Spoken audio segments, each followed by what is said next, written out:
Um, Not very often I get to interview very accomplished people within the cybersecurity space. Thank you.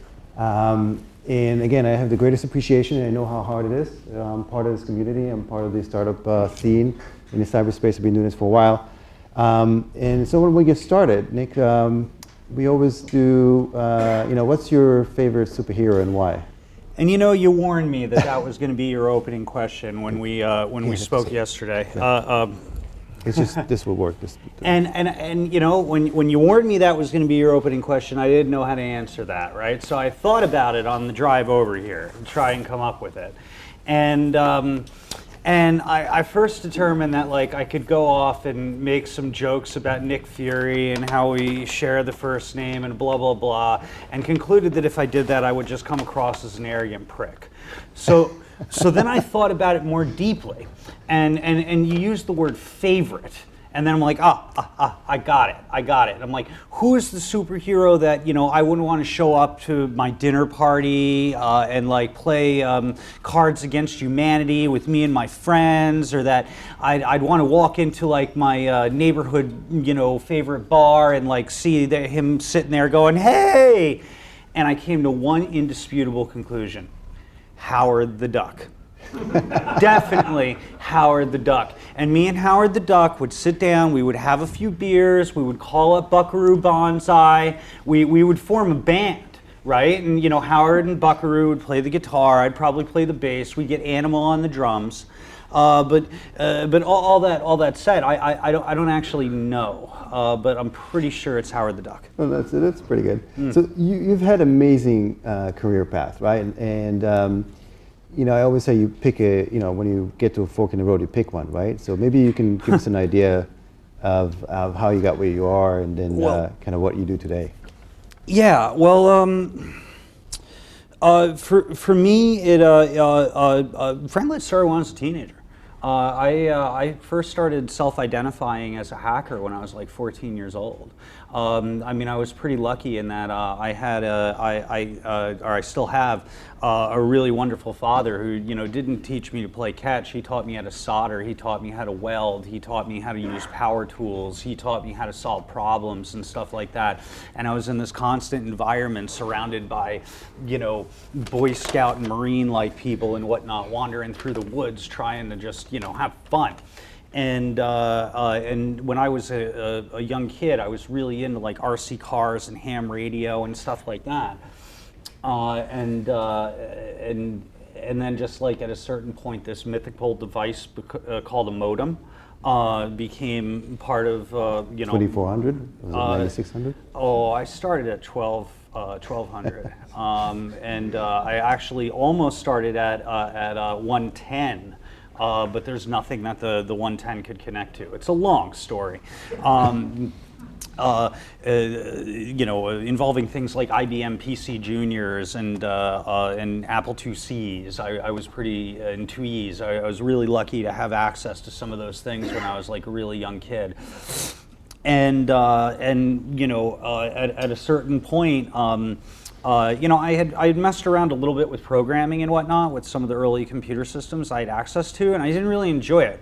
I didn't really enjoy programming all that much. I wrote some programs okay, this is something I know how to do, but the RC cars, I can jump over ramps in front of the house and stuff like that.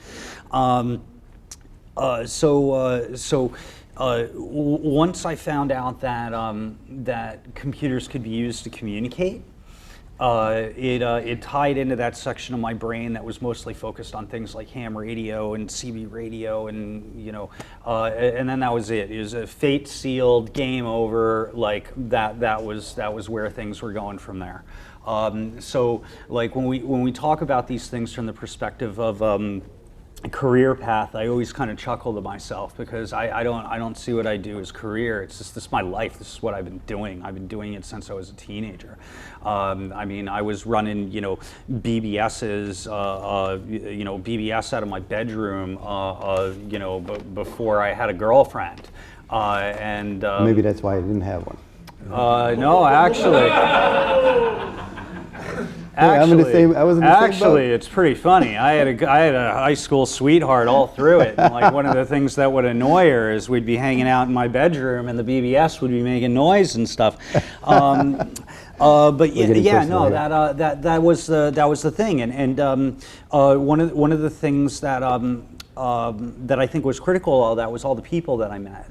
And the ideas that I was exposed to is that we weren't just sitting like, you know, in front of our computers running these BBSs and stuff like that. We were meeting up in real life. We were put together, you know, ad hoc conferences and stuff, and just like, you know, hanging out and, you know, writing text files together and doing dumb stuff, and a lot of dumb stuff. But that was like the thing. So there was like this this community that wanted to form. And this was pre-internet, or pre-mainstream internet.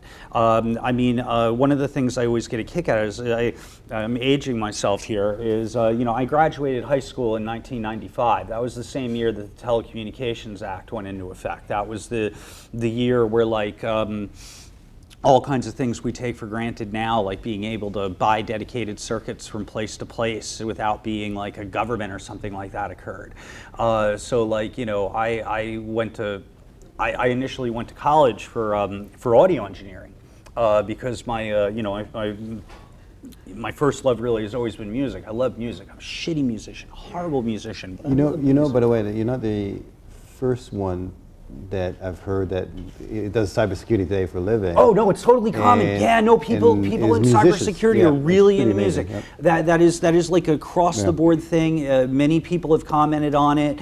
We all have our own little theories why, but yeah, if you deal with cybersecurity people, you're going to deal with all kinds of people who are into music, and you know.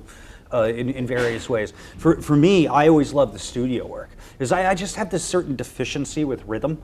So like I'm not really a good musician. I understand all my musical theory and stuff like that. I'm just not a good musician. But I always love studio work and working with bands and doing like live sound and stuff like that. I love that stuff. I still do, even though it's not something I'm really active in.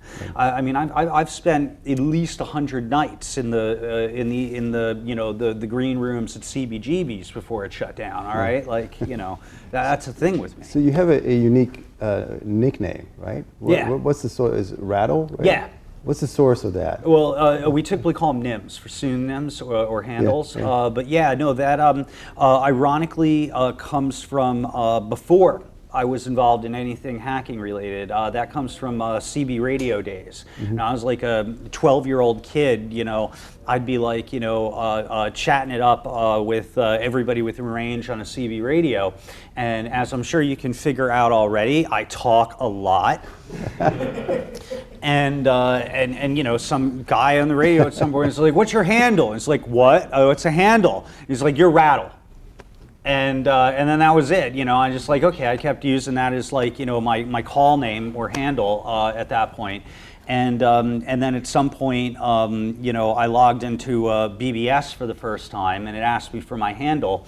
I typed in Rattle, and that's basically been it ever since. I you know, don't have a problem with that. I get a kick out of it, but you know, that's where it comes from. It actually is before anything computer related. Yeah, it's pretty amazing. So, you know, fast forward to, you know, you were the Chief Information Security Officer for Bit9, mm-hmm. right, Carbon Black, yeah, which then got acquired and so on. And so how do you got from, you know, a kid who's playing with, you know, BPS or BBS, and then, you know, getting into an industry, and how did you end up, you know, very high position, cardinal position for a startup company? Frankly, looking for hard problems, you know, and at a certain point when you understand how something works or what a situation is, you actually have a responsibility. It's not necessarily like, oh, this is something that I like went for, as more as just like, this is what I'm supposed to do. Like right now, one of the things I get a kick out of is I don't have a title, I don't have anything like that, and I love it. So many people work their asses off to get to the point where they can like get a CISO title or a VP title or something like that. And I kind of got to the point where I got a chance to check those boxes, and they don't really fit into the way I think anymore. I don't really give a crap about what title I hold. I give a crap about what authority and support I have in order to conduct what my mission is. Yeah, I can bleep that post-production. And I drop F-bombs and stuff all the time. It's just the way I am. I'm unapologetic for it too. I really don't care. But yeah, no. I mean, in a certain regard, I've just always sort of followed this path of mild resistance to get close to what I thought was interesting. And that's really it. I mean, it sounds egotistical when I say it, but that's kind of what my approach has always been. I really just don't want to be bored, and I want my work to be meaningful. I'm not concerned with like accumulating wealth or anything like that. Luckily, when we work in this field, we get paid really well, so it's easy to live comfortably. I'm kind of happy with that. I just want, at the end of the day, something I do to have mattered. And that's just far more important. I mean, as long as my kids got a decent, trust fund and stuff, and they can get themselves through school, and they can get a good start to life and things like that, and I have that kind of stuff covered, I don't really give a crap about most anything else. I've had the big house before, and I hated it. I like my little concrete box here in Manhattan. It is so much better than owning It's probably worth more than the big house before, right? Well, I don't necessarily own the one that I'm sitting in right now. But the point is this like at a certain point you've got to really make some judgment calls about what your motivations are. And I again, this might sound egotistical as hell, but I think if you make the right judgment calls, you become very powerful in your thinking because you don't have the same baggage that everybody else is carrying. So what's amazing, and aside from the common theme of being a musician or being into music, the other common theme that I found with very successful cybersecurity professionals is the curiosity. Oh yeah. And the passion. Yeah. So those two things that you obviously possess. And if you're not passionate about this stuff, you're done. You're done. If you're not passionate, you don't really feel like this is a calling for you, get out, because there is so much pain that you will suffer when you get into an actual position where you are looking over infrastructure that matters to other people and whatnot. I mean, like, one of the things that you will endure in this field, if you were in it long enough, is you will endure failure. You will endure a lot of failure, and it will hurt. It's just part of the equation. Ideally, you have a lot more success than failure. We don't need security professionals out there that are just failing all the time, but you will. You will endure breaches. You'll endure situations where you said, oh man, if I did that thing 2 years ago, I could have prevented this thing. You will endure that. So you have to, if you really want to be good, you have to be passionate about it. It has to be for real. You can't fake it. So in your opinions, and since you have so much experience and you talk about failure, what are the existing gaps that you see currently in the space? And then where do you see this whole industry going? Like we were advancing pretty quickly. Right? And that's a set of very, very hard questions. I think the biggest gap is probably the I don't know what word or what phrase I'd use to call it, the kind of skill resources gap. In that, like, information security is one of those fields where let me take a step back, right? For one, we are not a profession. We are a practice. There's a distinct difference between those two things. So a profession, you can go to school, get a certain amount of training, get a certain amount of certification, you can do the job, right? A practice is something you have to practice in order to do it. You have to have a certain set of experience. You have to have experienced a certain set of, a number of failures, and you never have it completely down. It's kind of like, doctors and lawyers, and, there's a lot of practices out there. Well, InfoSec is kind of there right now, right? Now, there are aspects of this field that we've been able to professionalize, and there are more aspects that we will continue to be able to professionalize. But if you're really looking at it as a whole, it is a practice, and it is highly evolving.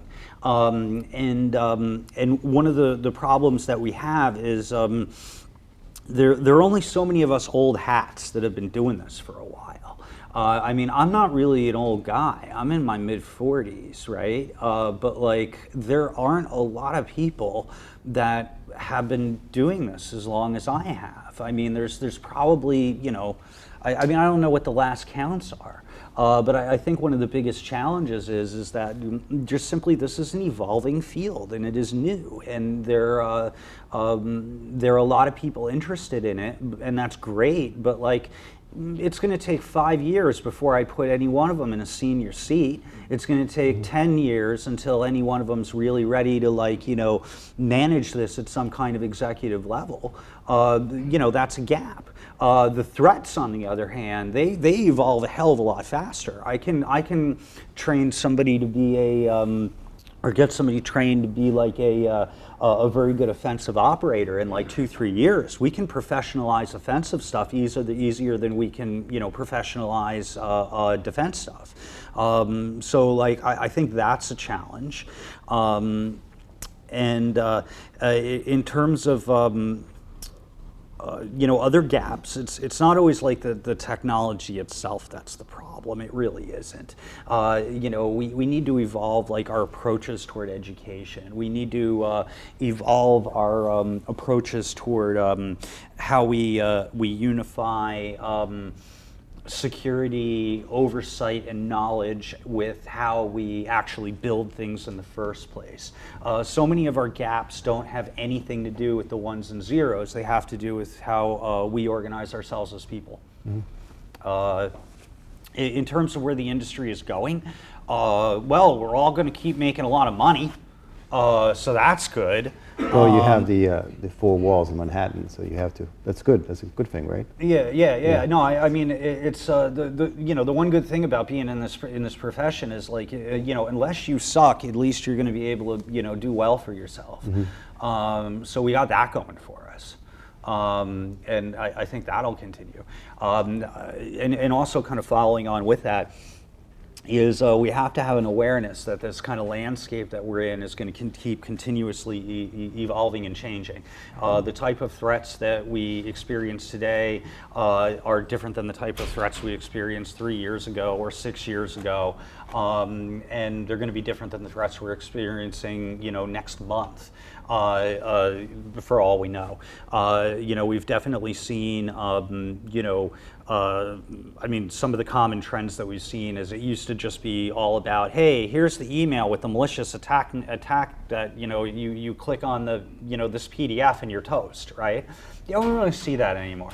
Very, very uncommon, even though that used to be what we were dealing with every single day. And what did we do? We went out and we bought all these FireEye detonation boxes and stuff like that, and really upped the way we were doing things with our email security. And, you know, every company out there spent hundreds of thousands of dollars, and then the attackers just sat back and went, oh, well, that doesn't work anymore. Let me just phish their email credentials.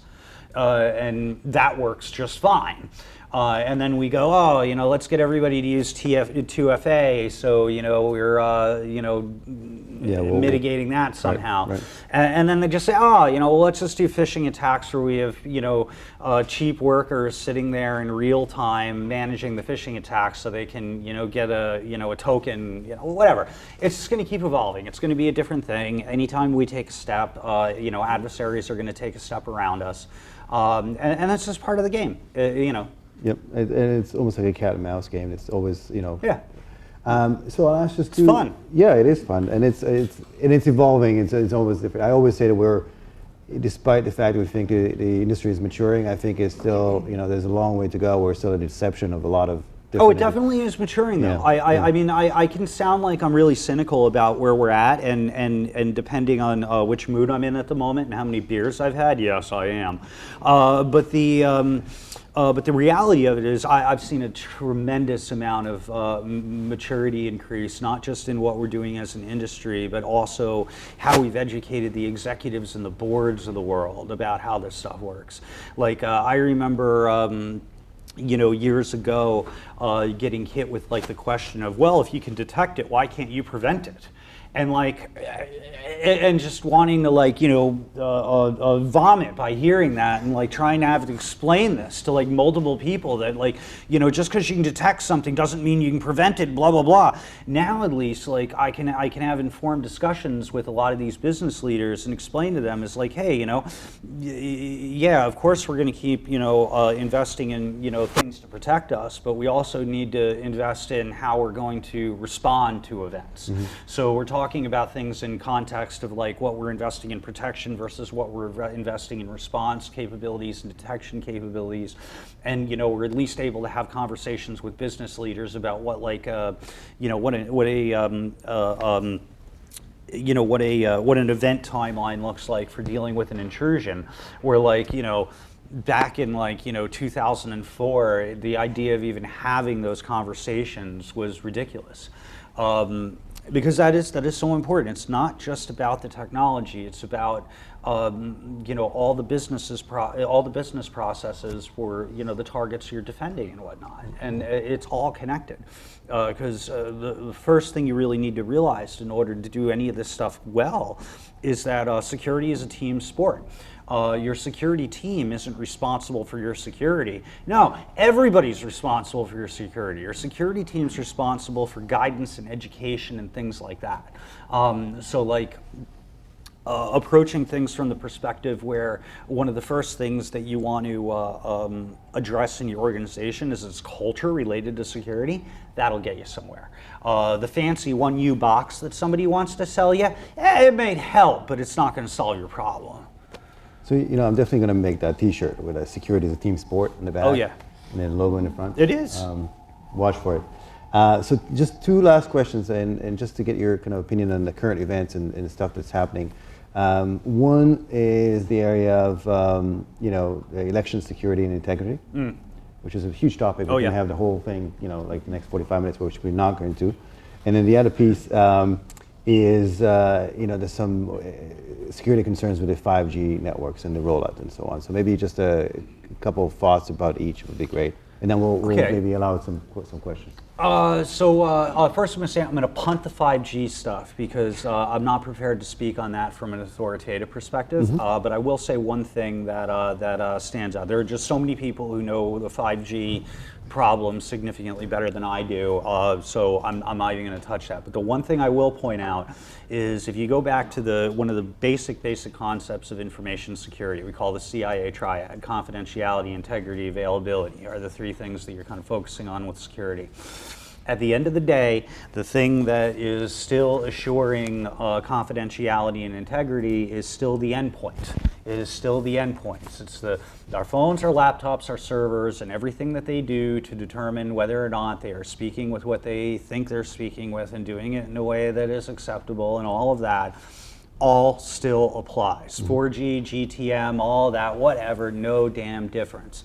Now, from an availability perspective, yeah, there's a lot going on there, and we need to keep that in mind from the perspective of security engineers and where we're architecting things and how they work.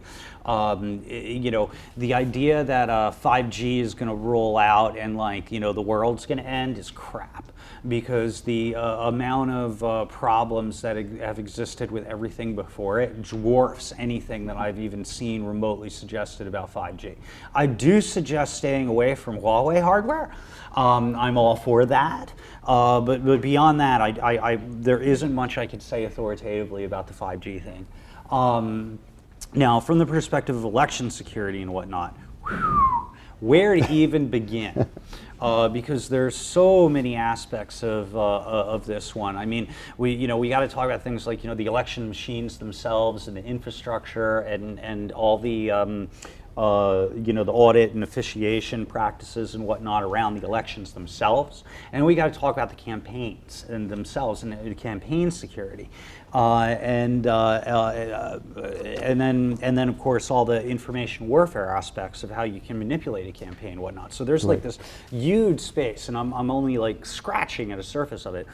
I feel really bad for the folks who are trying to do security for campaigns.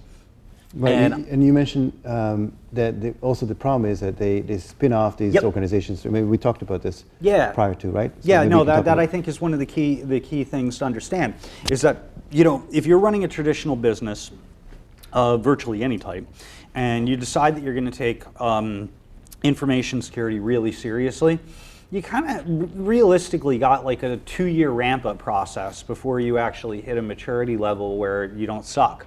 You can't do it overnight. You can't decide, oh, we're going to take elections seriously and it's going to be, a Q2 project. No, or we're going to take security seriously and it's just going to be some, Q2 project. No. There's a lot that goes into really getting this stuff down. Now, in campaign, if you're running a campaign, you're starting with something that, starts in somebody's bedroom as a grassroots thing and like grows up into this giant, thing overnight. And then once the election is over, poof, disappears and is gone. So many of the approaches that we typically take to security in this just break when you're talking about that as a business model. I mean, how long does a typical campaign last? So we have to attack those things with education of all the leaders that typically are running campaigns and getting involved in grassroots organization and all that kind of stuff. We need to make the tool sets that are available to these folks come with a certain amount of education about other things you need to be concerned with.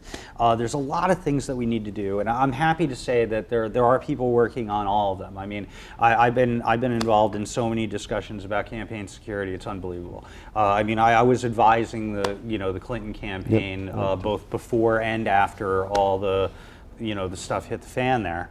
Hell, I was John Podesta's cyber guy back when it was the Chinese hacking him and not the Russians. That's pretty amazing. So why don't we, just for the sake of time management, why don't we open up, if you have a couple questions, feel free to ask. That's not the time. I swear I'm not the nasty guy I seem like I am. Yeah, go ahead. Everyone else probably knows, but I know FSISAC, aviation ISAC. Yeah. What is, NGO? Oh, NGO ISAC, yeah. So NGO ISAC is, okay, first of all, this is alphabet soup, so I've got to really unwind it, right? An ISAC is Information Sharing and Analysis Center, which is also similar to an Information Sharing and Analysis Organization. But way back in the day, the government thought it would be a really good idea to take the 18 critical sectors of the economy and create an information sharing and analysis organization for each one of them.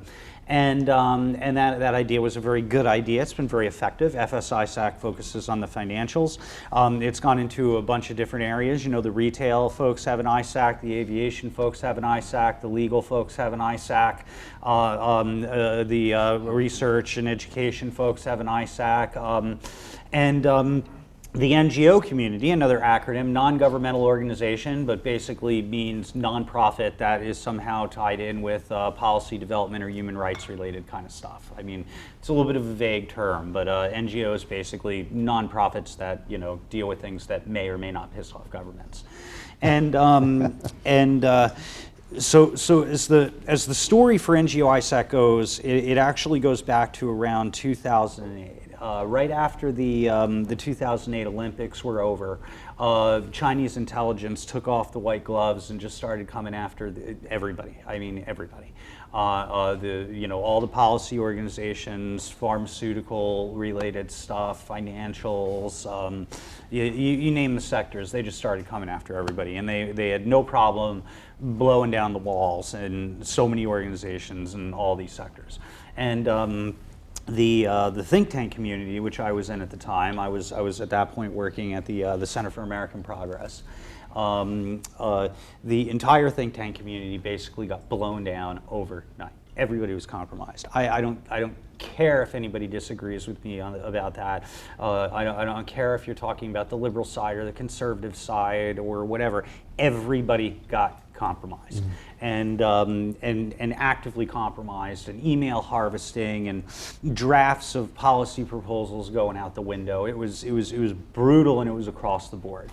And none of these organizations had like serious security programs, because why the hell would you invest in a security program at that point in time? It didn't make any sense, right? I mean, these are nonprofits, so pinching every damn penny. Even the ones that have a ton of money are still pinching pennies when it comes to cost centers. So nobody had a serious security program, and all of us were working really hard to build up all of our programs at that point, because there were a few organizations that were doing the la la la la la this isn't happening thing, but all the really serious ones were And we were always saying at that point, like, hey, we should really have an organization where we share information with each other and best practices and all that stuff about what we're seeing and doing. And as time went on, around the time when I was at Bit 9 and whatnot, a lot of these organizations had hit a certain maturity level, where we just kind of resumed the conversation, like, hey, let's just get this out of like a big CC list and start building an actual organization. And I'm like, okay, an ISAC, it makes sense, an ISAC for the NGO sector, woo! And so we just started building that. And when I got to when I wound up at the Council on Foreign Relations, I just straight up asked, like, do you have a problem with me building this organization under the roof here? And the leadership, all the way up to the board, was just like, hell yes, go for it, man. And yeah, so we just started doing it. It's been a very slow process. I mean, everybody knows all the pain in the butt stuff you got to do when you're forming an organization, from corporate registration, bank accounts, and blah blah blah. But we have a good structure. I have a really solid board. I'm currently serving as the president and chair, and I'm in the process of actually stepping away from the day-to-day management stuff, as we're going to take on money and hire people to actually do that. I intend to hold a board seat till the day I'm dead. But yeah, no, we've the greatest thing about NGO ISAC is we actually have created an environment where there's a ton of information sharing going on between all these organizations. I mean, every day there's activity. Every time people are, or well, not every time, but when people are seeing various types of attacks and whatnot come in, they're sharing that information. We have a tremendous group of partners. I mean, NGO ISAC, we have members, which is the membership of the org. We have partners, which are basically any vendor that deals with multiple members of the NGO community is welcome.